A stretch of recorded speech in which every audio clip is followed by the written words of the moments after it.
दर्शकों, बाजार में 500 और 1000 के नोट 86% है।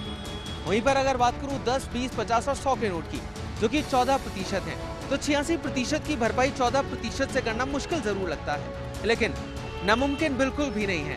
सरकार इसके लिए लगातार प्रयास कर रही है, सिर्फ हमें सरकार का सहयोग करना होगा। ब्रेक के बाद एक बार फिर से आप सभी का स्वागत है हमारी इस विशेष प्रस्तुति में। 500 और 1000 के नोट बंद होने पर चिकित्सा व्यवस्था पर क्या प्रभाव पड़ा है, वो जानने के लिए मैं SMS हॉस्पिटल आ गया हूँ और यहाँ पर इमरजेंसी जो गेट है उसके बाहर में खड़ा हूँ। यहाँ पर जितने भी जो लोग आ रहे हैं जा रहे हैं, आइए चलिए चलते हैं उनके पास और उनसे जानने की कोशिश करते हैं कि भाई 500 और 1000 के नोट बंद होने का कितना असर पड़ा है। सर, क्या नाम है आपका? मेरा नाम मनोज कुमार अग्रवाल है। हॉस्पिटल किस पर्पज से आना हुआ है आपका? मेरा तो किसी पेशेंट को दिखाने के पर्पज से आना हुआ है। सर, आपसे जानना चाहूँगा 500 और 1000 के नोट बंद होने का कितना प्रभाव देखने को मिल रहा है? यहाँ काफ़ी प्रभाव हुआ है इसका। मरीज़ दवाई नहीं ले पा रहे, ऑपरेशन कैंसिल हो रहे हैं, जांचें प्रॉपर हो नहीं पा रही है।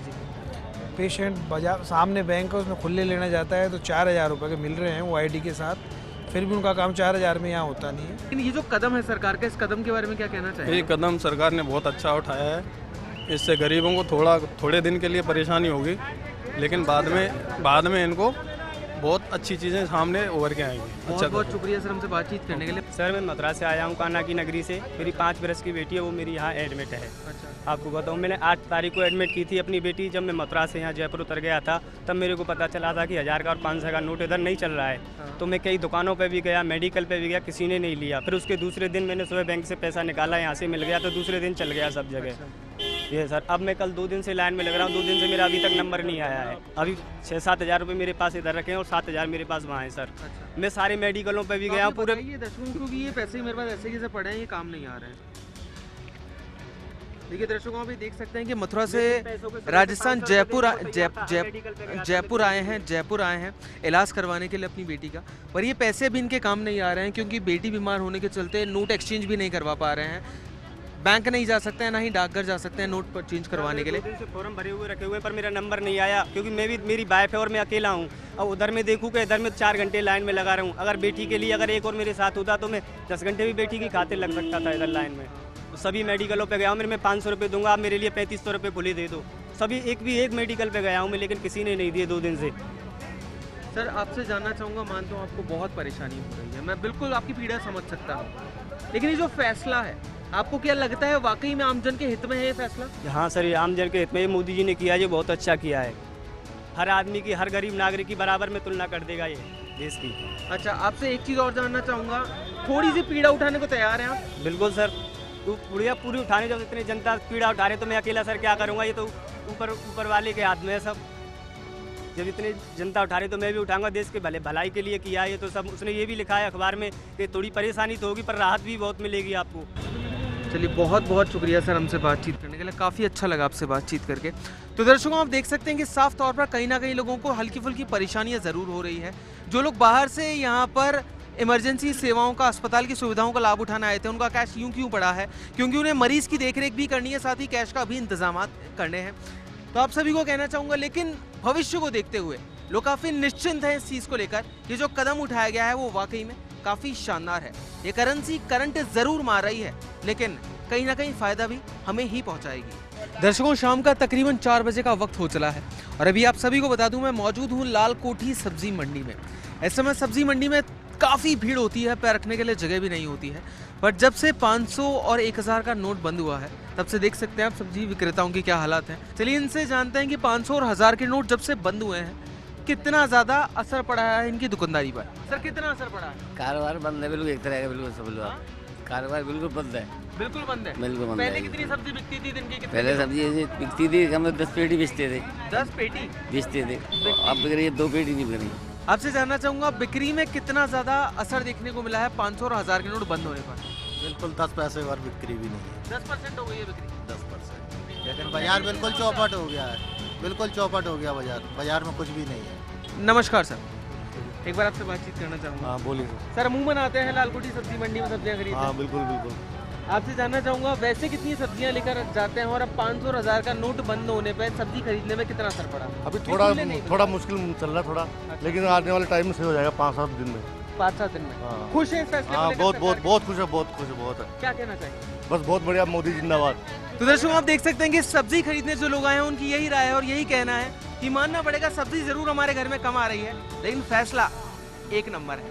आप देख सकते हैं कि किरानों की दुकान पर जहाँ पर अक्सर भीड़ लगा रहती थी वहाँ पर काफ़ी मायूसी छाई है, यानी कि साहब बिल्कुल यूं ही बैठे हैं खाली। आइए चलते हैं और इनसे जानने की कोशिश करते हैं कि किराने की दुकान पर बिक्री में कितना ज़्यादा असर पड़ा है 500 और 1000 के नोट बंद होने से। ग्राहक जो भी आता है कि वो पुराने नोट ले लो, पुराने नोट कहाँ जमा कराएं हम।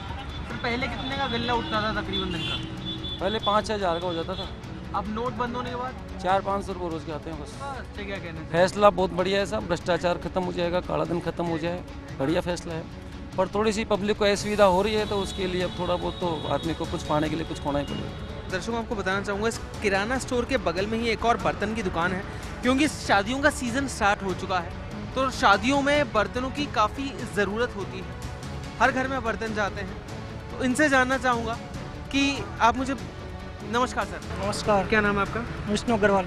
विष्णु जी, आप मुझे बताइए बर्तन की दुकान है आप, हाँ जी, कितना फ़र्क पड़ा है 500 और 1000 के नोट बंद होने से? काफ़ी फर्क पड़ गया, काफ़ी फर्क पड़ गया। बहुत बिक्री ज़्यादा। का कितने से कितनी कम हो गई? 1/4 रह गई, 1/4 रह गई। पहले कितने का गल्ला उठता था, अब कितने का उठने लगा है? करीब 15-20 हज़ार की तो थी, 15-20 हज़ार का, वो 5000 का रह गया सर। 5 हज़ार से कम ही हो गया। डिसीजन तो खैर बेस्ट आने वाला टाइम में तो सही रहेगा, पर अभी थोड़ा परेशान तो है ही। परेशानी लगता है काले धन पर रोक लगेगी? अब ये तो पता नहीं काले दिन में लगेगी नहीं लगेगी। परेशानी उठाने के लिए तैयार हैं जो 5-7 दिन 15 दिन को हाँ, हम तो उठाने के लिए तैयार है। तैयार है। बहुत बहुत शुक्रिया, बातचीत करके काफ़ी अच्छा लगा। तो दर्शकों देख सकते हैं आप, इनका साफ तौर पर कहना है कि जहां 15 से लेकर 20 हज़ार का इनका रोज़ का बिजनेस हुआ करता था उसमें 3/4 की कमी आ गई है, वो बिजनेस सिर्फ और सिर्फ 1/4 हो रहा है। दर्शकों, करेंसी ने जो करंट मारा है, ये करंट कुछ लोगों के लिए तो आफत है और कुछ लोगों के लिए काफ़ी राहत का काम कर रहा है। इसी पर चर्चा करने के लिए मैं आ गया हूँ नफ़ा नुकसान न्यूज़पेपर के एडिटर मिस्टर जयसिंह जी के पास। जयसिंह जी, सबसे पहले तो आपका बहुत बहुत स्वागत है। धन्यवाद। सर, आपसे जानना चाहूँगा, ये जो नोटों की अदला बदली की गई है, यानी कि 500 और 1000 के नोटों को बंद कर दिया गया है और नए 500 और 2000 के नोट बाजार में लेकर आए जा रहे हैं, क्या कहना चाहेंगे सबसे पहले इस पर? नहीं, देखिए, ये एक अच्छा प्रयास है। एक तो हमारे जो फेक नोटों का प्रचलन की प्रॉब्लम बीच बीच में आती थी कि 500 के नोट और 1000 के नोट नकली चल रहे हैं। दूसरा, एक ये करप्शन की जो भ्रष्टाचार से एक जगह जो पैसे की होर्डिंग हो जाती थी, वो पिछले दिनों में जहाँ जहाँ पे भी छापे डाले हैं सरकारी कर्मचारियों के, अधिकारियों के, वहाँ खूब पैसा सरकार को मिला, तो वो एक प्रॉब्लम थी।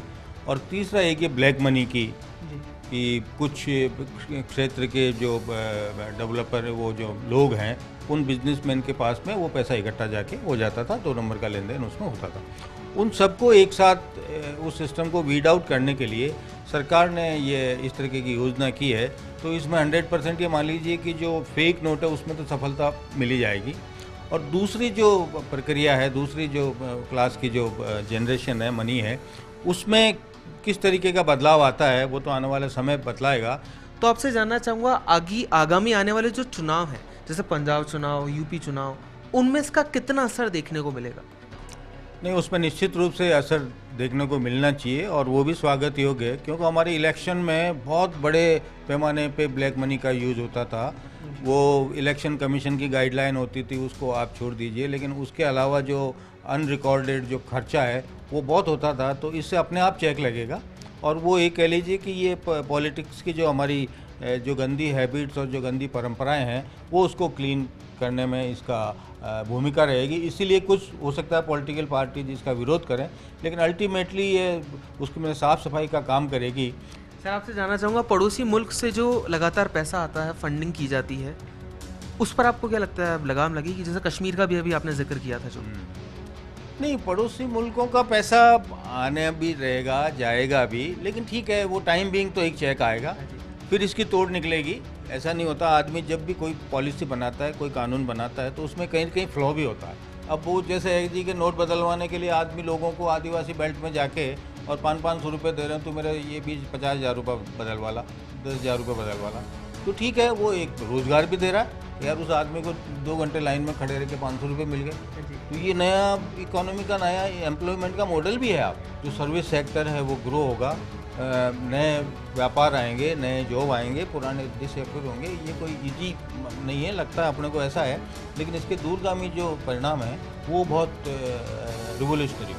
चलिए बहुत बहुत शुक्रिया सर हमसे बातचीत करने के लिए। धन्यवाद। तो दर्शकों आप सभी को यही चीज़ कहना चाहूँगा, ये जो दूरगामी परिणाम है जिनकी अभी जिक्र किया जय सिंह जी ने, हम उन सभी दूरगामी परिणामों को देखें तो ये फैसला हमारे लिए काफ़ी लाभदायक है।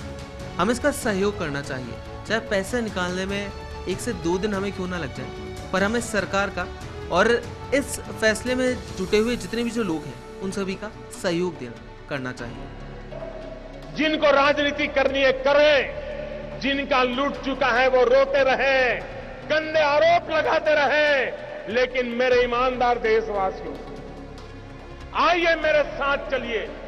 सिर्फ 50 दिन, 30 दिसंबर के बाद मैं आपने जैसा हिंदुस्तान चाहा है वो देने का वादा करता हूं मेरे लिए।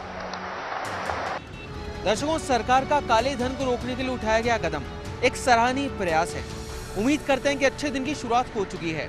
एक छोटी सी आफत आपके लिए बहुत बड़ी राहत का काम करेगी। नमस्कार।